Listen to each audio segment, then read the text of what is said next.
एक व्यक्ति ने महात्मा बुद्ध से पूछा, मेरी जिंदगी में इतने दुख क्यों हैं? इतनी तकलीफें क्यों हैं? इतनी परेशानियां क्यों हैं? तो महात्मा बुद्ध ने उससे कहा, बताओ तुम्हें कौन सा दुख है? उसने कहा, मैं अपने कितने दुख आपको बताऊं? मेरी पूरी जिंदगी ही दुखों से भरी हुई है।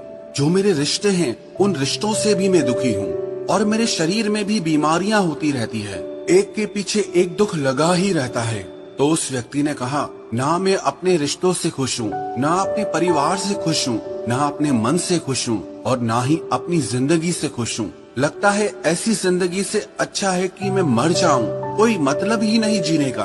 तो महात्मा बुद्ध ने उस व्यक्ति से पूछा कि बताओ कि तुम्हारे इन सारे दुखों का क्या कारण है? तो वो व्यक्ति महात्मा बुद्ध से कहने लगा कि मैं आपके पास इसीलिए तो आया हूँ कि आप बताओ मेरी जिंदगी में इतने दुख क्यों हैं?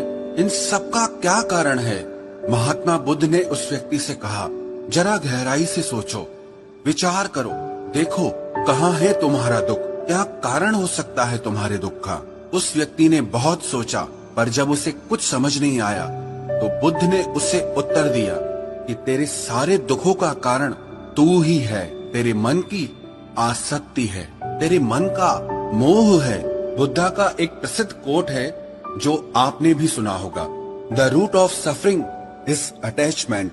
आपके सारे दुखों का कारण आपका मोह है, आपके मन का अटैचमेंट है, आसक्ति है।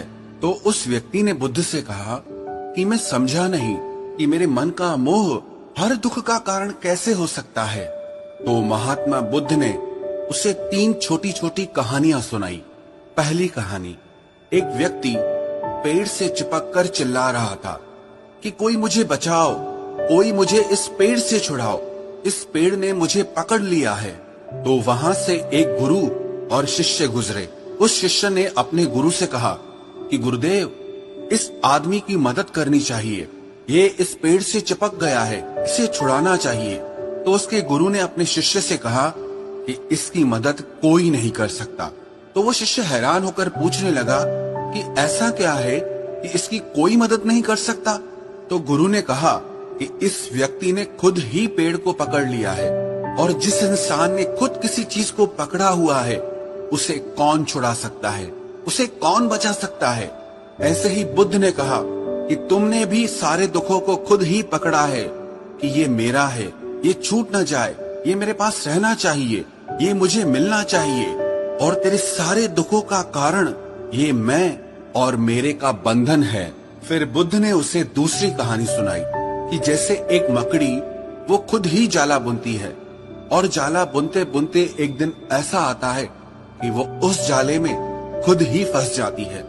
वो चाहकर भी उस जाले से बाहर नहीं निकल पाती है। ऐसे ही तूने भी अपनी जिंदगी में कितने ही रिश्ते बनाए हैं, कितनों से मोह लगाया है, कितनों को अपना माना है और उनमें मोह रखने के कारण आज वो तुझे दुख दे रहे हैं। सारी दुनिया में कुछ भी होता रहे, हमें दुख सुख नहीं होता है। हमें दुख सुख कब होता है? जब हमारे अपने के साथ कुछ होता है या हमारा अपना हमारे साथ कुछ करता है। फिर महात्मा बुद्ध ने उसे तीसरी कहानी सुनाई कि शहद से भरे एक पात्र में एक उड़ती हुई मक्खी घुस जाती है।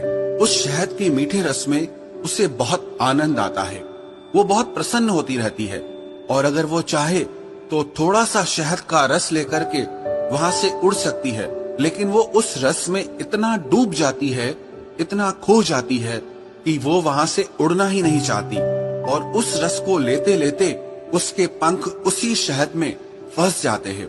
फिर जब तक उसका पेट भरता है वो बुरी तरह से उस शहद में फंस जाती है। फिर वो वहां से निकलने की बहुत कोशिश करती है, आगे जाती है, पीछे जाती है, दाएं जाती है, बाएं जाती है, पर वो वहां से उड़ नहीं पाती है, वो फंस जाती है उसी में ही। ऐसे ही तूने भी अपनी जिंदगी में जिन रिश्तों में आनंद लिया, सुख लिया, शुरू शुरू में तो तुझे बहुत सुख आया और आज वही रिश्ते तुझे दुख दे रहे हैं। ऐसे ही जब कोई व्यक्ति जब स्वास्थ्य की परवाह ना करके स्वादिष्ट रसों के पीछे पड़कर कुछ भी खाने लगता है तो आगे चलकर उसका शरीर खराब हो जाता है, उसके शरीर में रोग आ जाते हैं।